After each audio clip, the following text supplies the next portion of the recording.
Welcome back to Radical and Relevant, where each day we take a moment to reflect on the gospel together, allow the Holy Spirit to guide us towards a word, a phrase, or an idea that we can take into the day with us and live and reflect upon.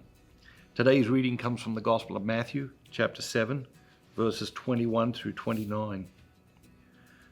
Not everyone who says to me, Lord, Lord, shall enter the kingdom of heaven, but he who does the will of my Father who is in heaven. On that day, many will say to me, Lord, Lord, did we not prophesy in your name, and cast out demons in your name, and do many mighty works in your name? And then I will declare to them, I never knew you. Depart from me, you evildoers. Everyone then who hears these words of mine and does them will be like a wise man who built his house upon the rock. And the rain fell, and the floods came, and the winds blew and beat upon the house.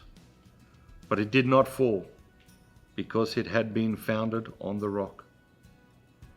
And everyone who hears these words of mine and does not do them will be like the foolish man who built his house upon the sand.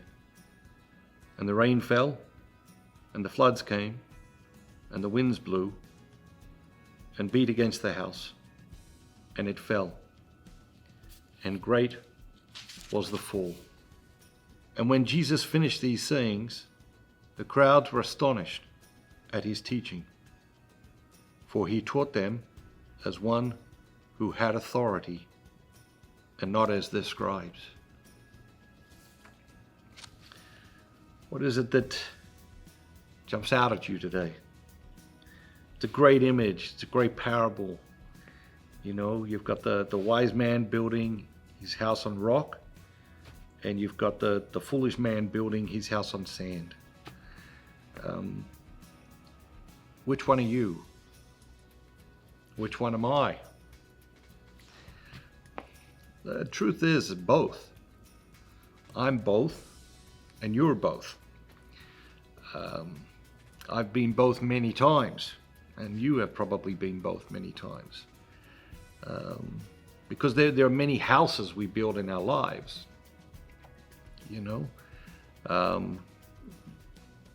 Young man came to me recently, trying to work out, discerning about who to marry, and trying to work out, okay, what is that wise foundation to build a relationship on? And at the end of the day, that's character, right? That's character, that's virtue, that's the rock. Everything else is going to fade and go away at the end of the day, but the rock is character and virtue, and that's one of the houses we build in this life. We build a career house. Do we build it with an organization that is wise, or an organization that is foolish? Is the organization built on rock, or is the organization built on sand? We build friendships, right? Each friendship is we're building, and some friendships are built on rock, and some friendships are built on sand, and we make those decisions. And so you can see that we're constantly either the wise builder or the foolish builder. We're constantly making this choice in our lives. You're going to go out there and build something today. It might be something small, might be just spending some time with one of your children, and what are you going to build? You're just going to build a conversation. But is that conversation going to be built on rock, or is it going to be built on sand? Is it going to have some substance, some meaning, some purpose, or is it just going to be sort of shallow and superficial? We're going to go out of there in the world today. We're going to build something. Let's build it on rock. Have a great day, and remember, be bold, be Catholic.